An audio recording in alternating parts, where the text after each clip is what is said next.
अस्सलामुअलैकुम वालेकुम अस्सलाम।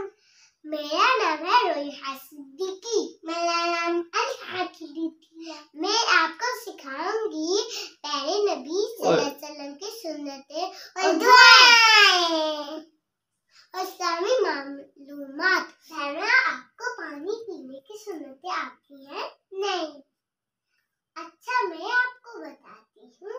पानी पीने की 6 सुन्नतें हैं।